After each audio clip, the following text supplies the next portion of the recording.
Сайн бацгааны үзэгчдээ Сүхбаатар аймгийн 7 гайхамшигын нэгд орох ганг нуур маань ширгэж ус гүйдэжээ гэсэн мэдээлэл ард иргэдийн дунд явсаар байна. Хэрэв үнэхээр ширгсэн бол энэ хэдэн хувьтай байгаа вэ? Ганг нууранд маань хунгийн чуулга болох уу? Чухам яагаад ширгсэн бэ гэх мэт олон асуултын хариултыг үзэгч та бүхэндээ хүргэхээр Маад телевизийн уран бүтээлчдийн баг Сүхбаатар аймгийн Дайр ганг сумыг зорьсон.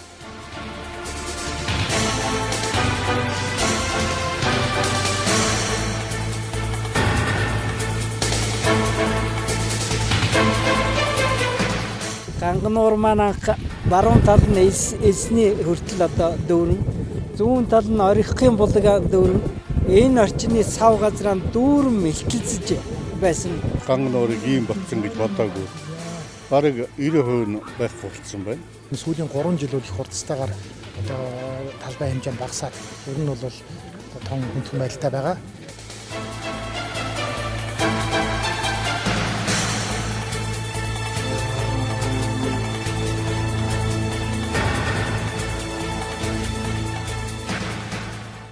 Энэ нууранд бол зүгээр биений сонссноор бол 21 булаг цогтгож байсан юм байна. Тэгээ тэр булагч ингээл ээл дараалал байхгүй болсоор одоо ерөөсөө үндсэндээ нэг ганц булаг энэ орхихийн булагч бараг ганцаараа шахах. Энэгээр ордог. Бус булгнууд нь өдөрөө ширгээд байхгүй болсон. Энэ бол экологийн хувьд бол хэмзэг байна гэдэг асуудал. Төвшөөртэй яригдаад олон жил болж байна.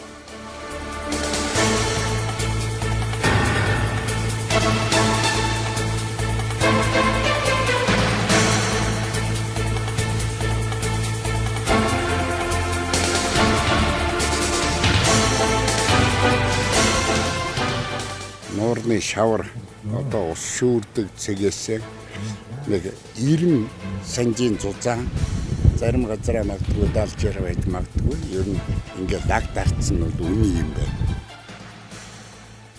Тэгээ яг эцсийн амийг бол тавиагүй гэж бид нар одоо итгэж байгаа.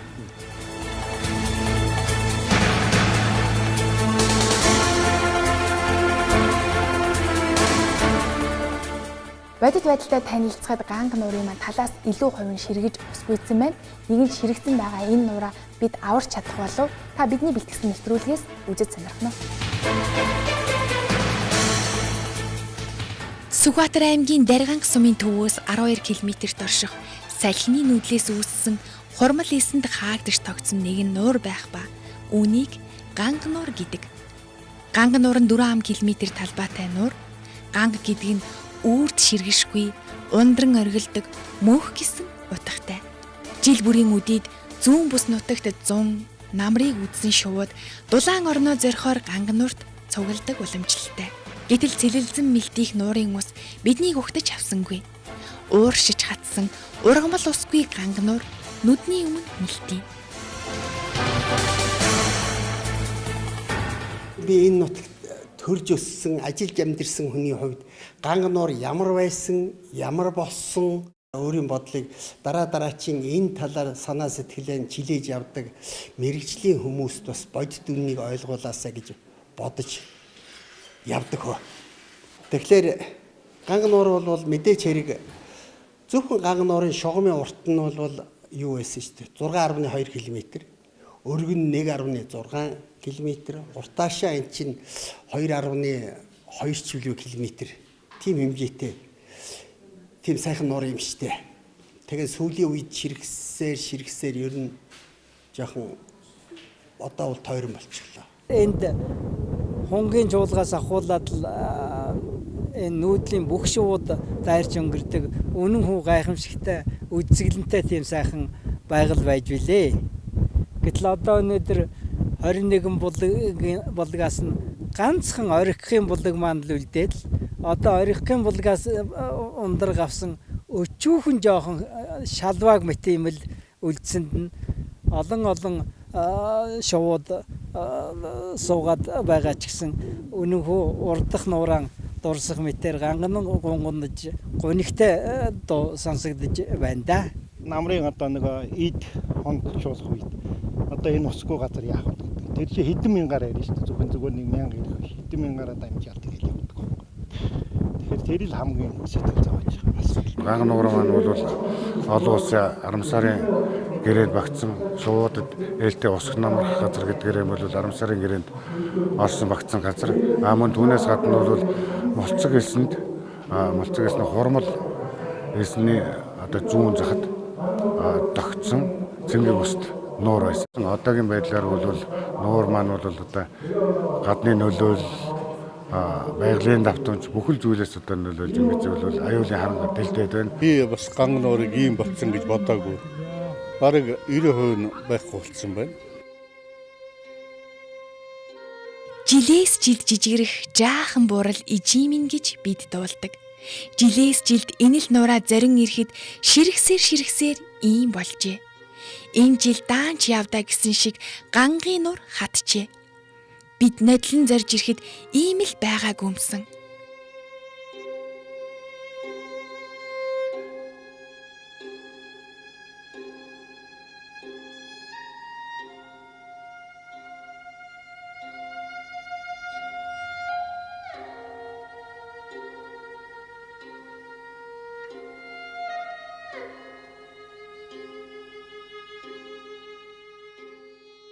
Ганган нуур маань өнөөдөр олонний бахархал болгож үзүүлэхэд арай л жоохон чамлагдах хэмжээнд болж байна. Энэ бол нуурын одоо бас багассан явдал.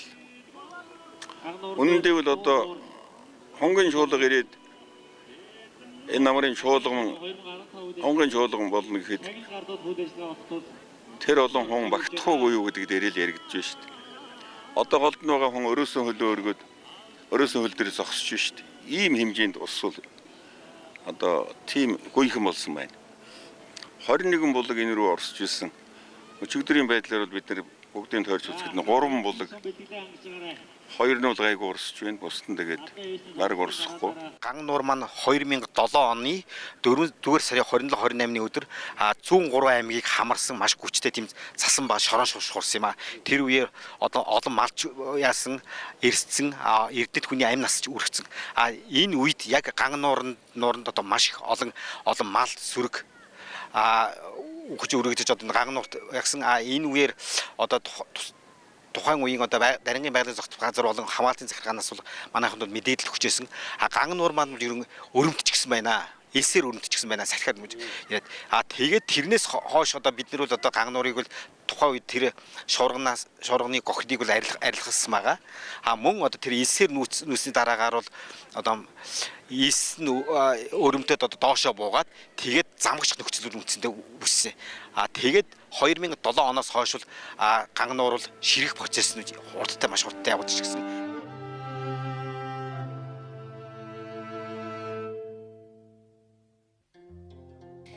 Халаг гэж амтай болгон ярьж, хөлтэй болгон хөөрөн ирж, хүний хөл тасрдгүй байсан ганг нураа бид ярьсаар, бичсээр, ажил болгож арга хэмжээ авахгүй байсаар аврал ирж, ангад цангасан ганг нуур болгожээ.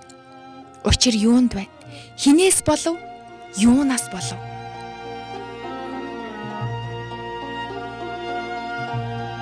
За байгалийн дэлхийн дулаар нөлөөлж байгаа муурамсгалын өөрчлөлт мөн одоо сүүлийн үед бол одоо аялал жуулчлалд ихээр их болсон. За үүнтэй холбоотойгоор бас нөлөөлж байгаа. Энэ байгалийн доройтлол бол дэлхийн цаг уурын дулаартай холбоотойг тайлбарлахаас илүү энд амьдарч байгаа энийг ашиглаж байгаа хүмүүсийн эзэмшил ашиглалтай холбоотой. Өөрөөр хэлэх юм бол хүний үйл ажиллагаатай их холбоотой байна шүү. Дээр үед яадаг байсан бэхлээр хаваржаа үлж өгөн чөлөөлдөг, ганган нуурыг чөлөөлдөг, отор нүүдэлд явдаг, бодмал байдгүй, тэр бүгд байдгүй тийм үе байсан. Одоо бол жилийн 4 улиралд ганган нуурыг тойрон олон малтай айлууд байж байна. Зуны 6 сар тэнд зогсож байна л да одоо. 3 сар одоо нууранд зогсож байна халуун өдрүүдэд. Тэгээ эн чи юу гэсэн юм гэхээр зүгээр нарийн ойролцоогоор одоо зүгээр л нэг сужган дээр уяан дээр байдаг морь хэд удаа шээдгийм хэд удаа одоо баадгийм гэж тооцоод үтгэлэр нэг 3 удаа 2 удаа шээж 3 удаа усан зогсож байгаа одоо төд удаа болдгоо гэвэл зуны хамгийн доод талын хэмжээгээр нэг 80 хэдэн сесчээр шээс гарч байгаа юм.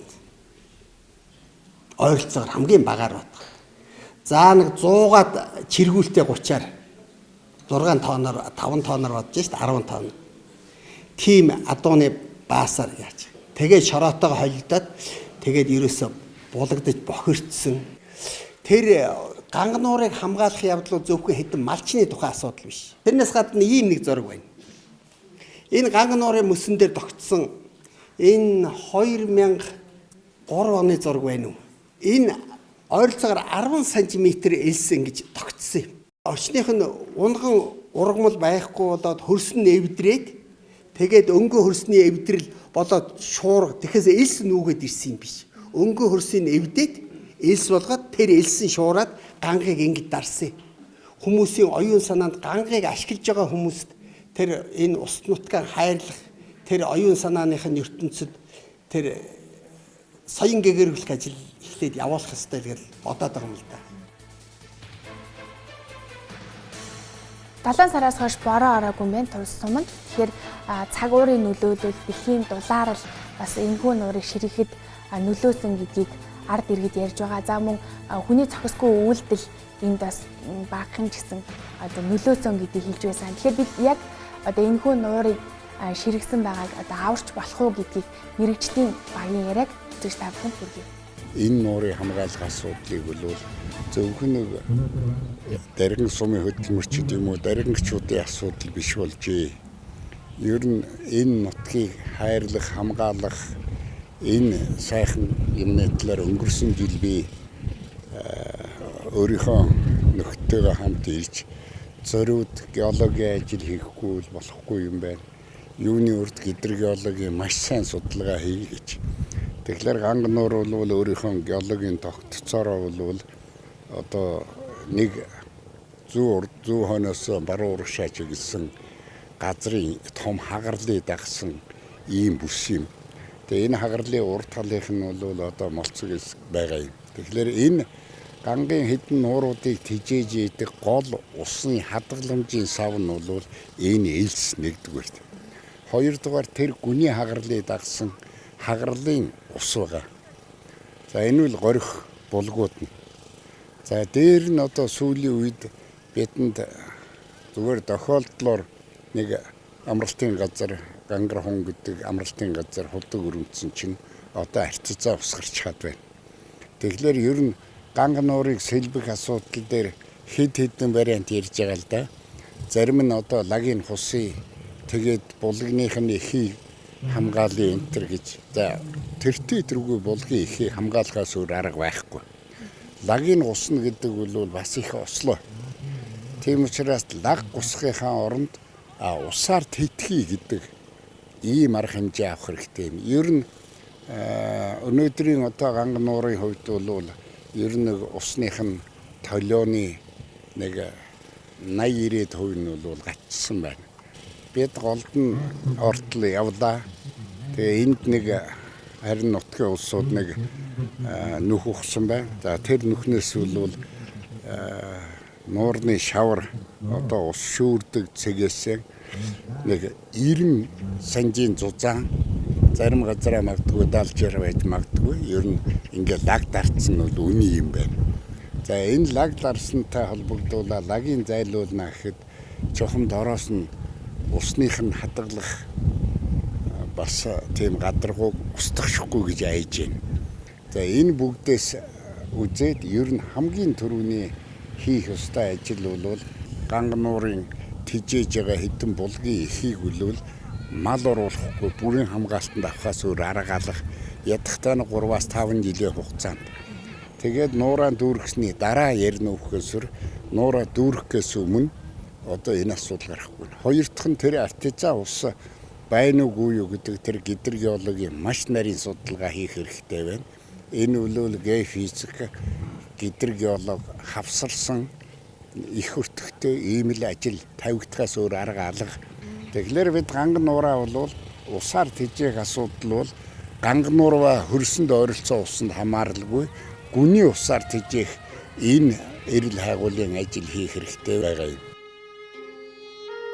Итгэл найдвар тавьсаар эргэн цэлэлзэж мэлтийн гэдэгт эргэлзэхгүй байгаа сэтгэл гэдэг сайхан. Гэвч хэлж ярьсаар байхад хөдлөхгүй байсаар утсан хідэн төслүүд нь бичгийн ширээний ард үлдэж баг багаар ширгээд байна да гэсэн байгаль эхийн нэгэн үндэс Гангануур минь гасалж байна. Одоо л хөдлөе. Одоо л нэгдэе. Одоо л Улсын их хурлын 2004 оны 22 дугаар тогтоолоор улсын тусгай хамгаалтанд авсан Гангануураа хамгаалъя. Гарц нь юу вэ? Шийдлийг олж шийдвэрт хүрье. Гангануур бол одоо Сүхбаатар аймгийн Дарган сумын нутагтар байгаа эдний бахархал, эдний нэрийн хуудас боловч үндсэндээ бол миний ойлголтоор бол Монгол түмний хайртай нуураа, Монгол түмний оюун санааны дархлаа болсон газар нутгаа. Тийм учраас Гангануурын ус татарч аюулын одоо дохио хүнхээрийн одоо сэтгэл шимширсэн ийм хэмжээнд очсон бол зөвхөн Дарган чөлөөтэй асуудал биш шүү. Монгол түмний асуудал юм. Энэ байгаль экологийн одоо байгалийнхын төлөө бол бид нар хамтарч тэмцэхгүй бол бас хэцүү болсон юм байна. Зүгээр нэг хүний хүчин зүйлэхээс илүү ер нь энэ байгаль орчноо яаж хамгаалах юм? Энэ үний цаана байгаа үндэсний дархлаа, үндэсний сэтгэл, үндэсний бахархлаа яаж авч үлдэх юм гэдэг дээр санаа зовж байлаа. Тэгээд олон янзын судалгаа хийсэн юм байна. Орон нутгийнхан бол хэрээрээ л ажиллаж байгаа юм байна. Одоо бол юу хэрэгтэй вэ гэхээр төрийн дэмжлэг, олон улсын дэмжлэг, Монголын ард түмний нийт ард түмний хөдөлгөөнд дэмжлэг хэрэгтэй юм байна шүү. Энэ Гангануурынхаа энэ орчныг усаар дүүрэн байлгах, хуучин хэвэнд оруулах ямар боломж байна уу гэдгийг шинжлэх ухааны үндэстэйгээр мэрэгсэн мэрэгжилтнүүдийн одоо тийм баг ажиллаж улсаас тэрэнд нь тусгай төсөв хөрөнгө гаргаж байж энэ асуудлыг шийдвэрлэх ёстой. Ер нь бол малыг чөлөөлөх нь бол хамгийн нэн төрөний ажил. Ус хэрэгтэй. Тийм учраас удгийг л хийж бэрсэн. Удаг бол ер нь яг иргэдийн оролцоотой удаг гүний удаг барих нь зөв. Тэгэхээр бол усын төсвийн хөрөнгө оруулалтаар энэ 100 мянган удаг барьсан л да. Гэхдээ усын төсвийн хөрөнгө оруулалтаар эзэмшээг учраас тэрэндээ бол ослох нь одоо тийм асаргүй байна. Тэгэхээр иргэдийн оролцоотой 5 удгийг гаргах нь бол одоо ямар ч ус ойрын хугацаанд хийгдэнэ. Өмнө нь бол бид эхлэх судалгааны төвийн доктор Шулуугой гэдэг нэг 2 жил урьж орон нутагт ажиллуулж за бүх судалгаа хийлгэж одоо техник эдийн засгийн үнэлгээ гаргасан. За үүнийхээ дагуу бол хийгдэх ажиллагаанууд бол бас хийгдэж байгаа гэсэн хэдий тэгсэн төвсөн мөнгөний гачаалдаас бас бүрэн хүч хийгдэхгүй байгаамаа. Аливаа нэгэн байгууллагыг нөхөн сэргээхэд тухайн орчинд нь ургаж байгаа модыг илүү түргэн ургуулж тавих ийм л арга хэмжээ авах хэрэгтэй. 1000 гаруй бургас 3000 орчим хайлаас гүйс сарлаа. Энэ маань одоо 90 хэдэн хувь 85-аас 90% ургалттай ингээд сайн ургаж байна. Тэгэхээр энэ орон нутагт бол энэ мод дасан зохицож чадах юм байна, цаашаа шилжиж чадах юм байна. Энийг ингээд цаашаа ургуулж болох юм байна гэдэг сэтгэл надад төрөхөөс гадна энэ дарингийн ард түмэн нийт иргэдэд бол одоо бас тийм сэтгэл төрсөн. Тийм тэгээд энд бол мод тарих гэсэн улсуудын санаа сэтгэл их боллоо. Мөн намайг дэмжиж байгаа улсууд их байна. Ингээд бол энэ модыг би цааш нь ургуулж ямар ч байсан Гангануурынхаа эсний нүүдлийг хамгаалахад би чухал үүрэг гүйцэтгэнэ. Энэ Гангануур Алтаваа шидийн богдууд Монголын ард түмний зөвхөн дарингчуудын биш оюун санааны сэтгэл шингэсэн ийм газар шүү дээ. Тэгэхээр манай шашны байгууллагууд ч гэсэн тэр ид шид байдгийн бол ид шидийнхаа аргаар бороо хор оруулах энийг бохирлыг цэвэрлэх тийм зан үйлэн ч гэсэн хиймээр байна. Нутгийн ард түмэн бол нэгэн л мөрөгдөг сүсгэлдэг нь үний юм бол энэ нууран дээр одоо илж үзмээр байна. Яаж энэ хэлэг эмтэрмээр зүрх шимширмээр болсныг бол нүдээрээ хараад бүгд сэтгэлээ төвлөрүүлээд энэ ураа ариутгах хамгаалахын төлөө биширмээр залбирмаар шүтмээр байна. Гангануурын маань талбай нэлээд багасж ер нь бол том хүндхэн байдалтай байгаа. Тийм учраас энийг бас олон түмний анхаарал тандуулж цаашлаад одоо олон улсын төслийн байгууллага байгаль хамгаалалт чиглэлээр үйлдвэрлэгээ явуулдаг олон төсөл төлбөрүүд байдаг. Энэ бүн одоо хамрагдуулах цаашлаад ер нь төр засгийнхаа анхаарлыг одоо Гангануурыгаа аврах энэ чиглэлд анхаарлыг хандуулъя гэсэн ийм зорилготойгоор энэ жилийн энэ Гангануурын чуулган ивент арга хэмжээний хүрээнд Гангануурын дуудлага гэсэн ийм одоо хилцүүлэг уулзалтыг зохион байгуулж байгаа. Энэ төслүүдэд танилцууллаа. Нутгийн ард түмний санаа авалыг сонслоо. Энэ одоо Дарган сумын засаг захиргаа болоод энэ нутгийн нутагт ажиллаж байгаа Даргангийн тусгай хамгаалтын газрын удирдлагын Сүхбаатар аймгийн байгаль орчны газрын удирдлагын одоо илтгэлүүдийг бид нар сонслоо. Ингээд эрдэм түмэргээ санал дүгнэлтүүдээ хэлцгэлээ л дээ. Дүгнэлт бол одоо маш тодорхой болж байна. За энд одоо давдруу юу хэрэгтэй гэдэг нь ерөөсөө л энэ төслүүдийг хэрэгжүүл хөрөнгө. За хөрөнгийг бол төр засагт хандан төслийн байгууллагуудад бид нар хандсан байгаа. Тэгээ харамсалтай нь бол одоогоор бидний алган дээр 5 төгрөг орж ирээгүй. Тэгэхээр одоо иргэн ийм бүс нутаг ялангуяа Ганган нуурын хэм байгаа нөхцөлд ард түмэн бол энэ Ганган нуурыг аврахын төлөө нэгднэ гэж ингэж бодож байна. Хүмүүс бид энэ сайхан байгалийнхаа эд баялагийг дэндүү хайр гамгүй ашиглаж, хайрлаж хамгаалах талаас нь бага анхаарал тавьсаар ийм байдалд хүргэжээ. Бүгдээрээ хилэлцвэл буруугүй, бүлээн усаар угаавал хэрэггүй гэлцдэг. Эрдэмтэн мэргэд эх орондоо хайртай элэгнэгт монголчууд минь энэ цаг үед л нэгдэж чадвал бид Ганган нуураа аварч чадах нь.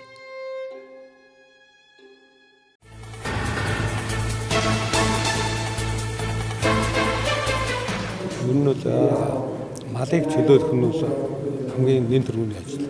Ганган нуурын тижээж байгаа хэдэн булгийн эхийг үлвэл мал оруулахгүй бүрийн хамгаалтанд авахаас өөр арга алах ядахтай нь 3-5 жилийн хугацаанд Аливаа нэгэн байгууллагыг нөхөн сэргээхэд тухайн орчинд нь удаж байгаа модыг илүү түргэн өгүүлж тавих энэ л арга гэж байна. 1000 гаруй бургас 3000 орчим хайлаас гүйс сарлаа. Энэ маань одоо 90 хэдэн хувь 85-аас 90% ургалттай ингээд сайн ургаж байна. Бид Ганган нуураа бол усаар тижээх асуудал бол Ганган нуураа хөрсөнд ойролцоо усанд хамааралгүй гүний усаар тижээх энэ эрэл хайгуулын ажил хийх хэрэгтэй байгаа юм.